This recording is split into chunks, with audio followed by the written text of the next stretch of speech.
The table presents values for a function f at selected values of x. A logarithmic regression is used to model the data. What is the value of 4.5? So this is what we're going to do. Okay, no work to show here. I'm going to run to my calculator and I'm going to use LnReg for this guy. It's going to spit out an equation. I'm not even going to write that equation out because I'm going to store it in my phone. And once I have it stored in my phone, I'm going to find the value at 4.5. Okay, so let's go off to the side and do that. All right, so let's do LnReg. We're going to go to Stat. We're going to go to Edit right away, and we're going to plug in our x values. 1, 3, 5, nope, 7, 9. They had to go out of order on us. 44.9, 37.9, 32.4, 30.7.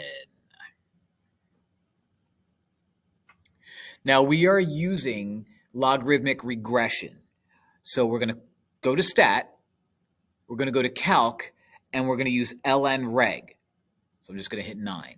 Now, not only, I don't need to write out the equation. It's not asking, hey, what's the equation? It's asking when the value is 4.5. So what I'm going to do is I'm going to store my regression equation into y equals so that I can use that equation in a little bit. So I'm going to go there.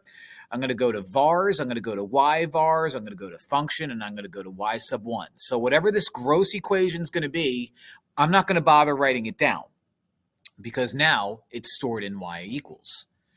So since it's stored in y sub 1 and my job is to find what happens at 4.5, I can hit second calc and type in that value of 4.5. So let me hit enter. It's going to graph it for me, even though I can't see anything because the numbers are above 10. 4.5. Enter gives me 35.225, which is going to be A. So let's go back and circle it. All right, so that's LnReg for you. You got A. Pretty standard. I mean, if you've seen my videos, we've done a lot of regression. Ln is just another one to throw onto the pile.